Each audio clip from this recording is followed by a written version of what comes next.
more math. Let's talk about how to take experimental data and get a chemical formula out of it. This is what we're going to be figuring out is actually the empirical formula. If you go back to chapter 2, remembering the empirical formula is the lowest whole number ratio. This is something we will do in the lab, so pay attention. So the first thing you want to do is I'm just going to give you the steps, and then we're going to work through them. Is if your formula gives you percentages, you want to convert them to grams. Sometimes the problem just gives you grams, and that's great. But if it gives you a percentage, assume you start with 100 grams of the compound. So everywhere you have a percent sign, just replace it with grams. So you would say your percent, you're just going to change that to a grams. And you get to skip this if the problem already gives you grams. Now, next, convert all your grams of each element into moles. And you do that using your molar mass of each element, which you get from the periodic table. Now, you're going to start putting it together, and you're going to write a pseudo formula. This is only a starting point. And this is going to use the number of moles of each element that you calculate as your subscripts. This is not the end point. Then you're going to divide all of your subscripts by the one that's the smallest number of moles. I know this sounds complicated, but it's not. If the result is close to a whole number, you round. If it's not, you're going to multiply all of these ratios to make whole numbers. So if you have something that ends in a 0.5, you multiply all of your new subscripts by 2. If it's a 0.3 or 0.67, by 3, by 4. These are going to work out. You shouldn't get something that's like 0.89. Like that would be kind of strange. If when you do it, it's already in whole numbers, you're done. So here we have a compound.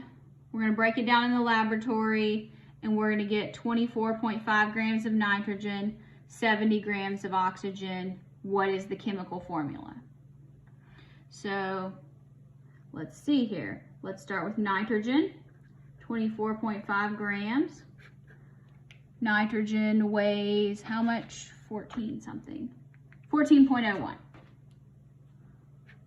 14.01 grams of nitrogen.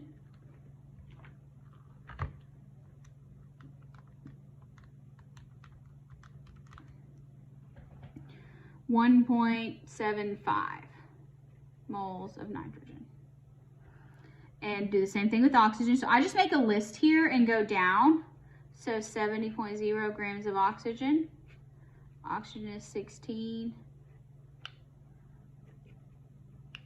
70 divided by 16.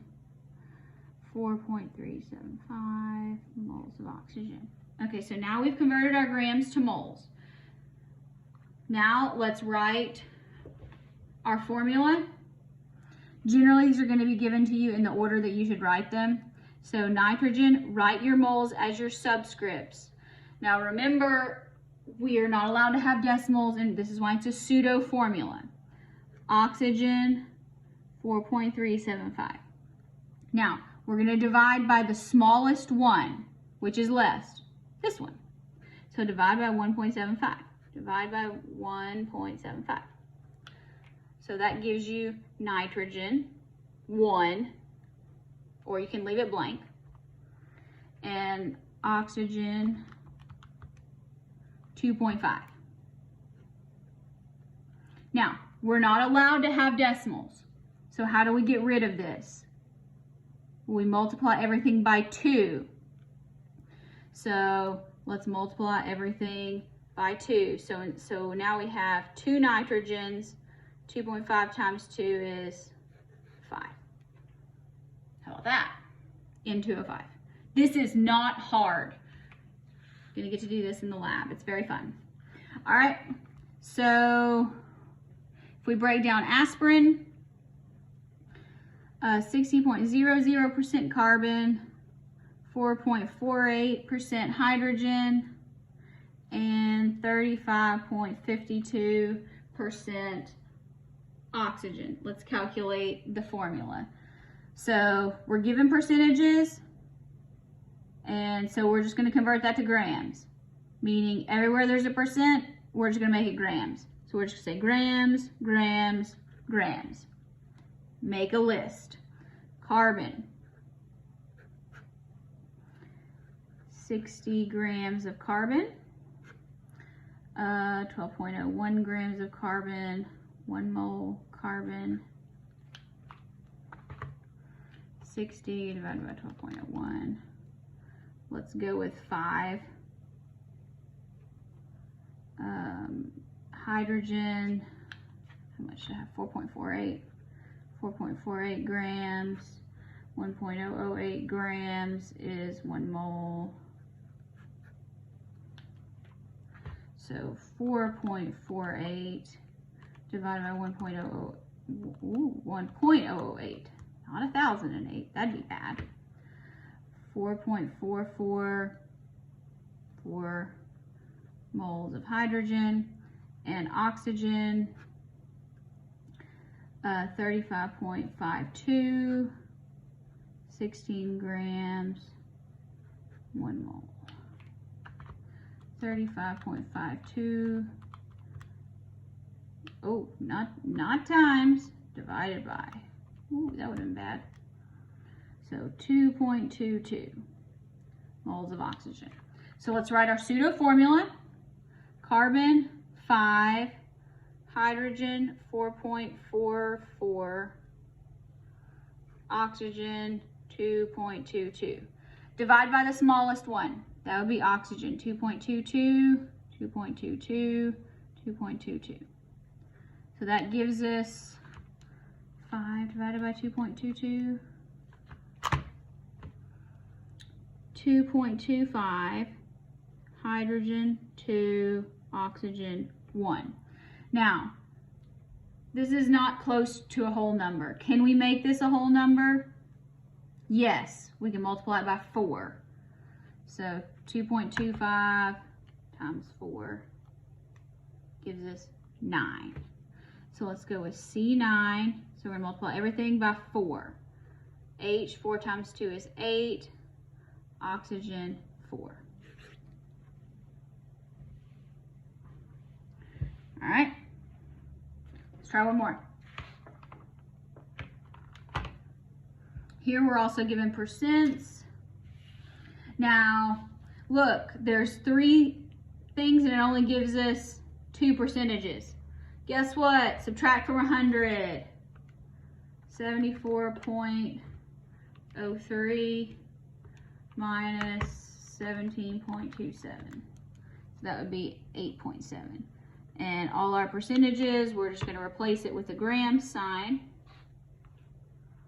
Make a list. Carbon, 74.03 grams of carbon, 12.01 grams of carbon, 1 mole carbon,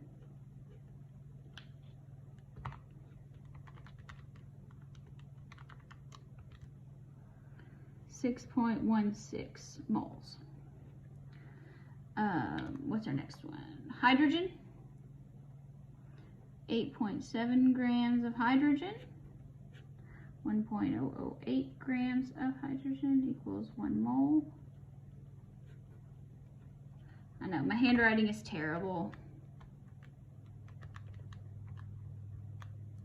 So 8.63 moles of hydrogen, and nitrogen 17.27, and 14.01, is that right? Yeah, 14.01. And some of these, as you're kind of going through them, you can get a feel for what you think it might be. Or maybe not, but you might. C, 6.16, H, 8.63, N, 1.23. Divide by the smallest. And yes, I pretty much have to write that every time. So that would be C5, 8.63 divided by 1.23. See how these are really close to a whole number? Just round in 1, so we can leave it there. Glorious.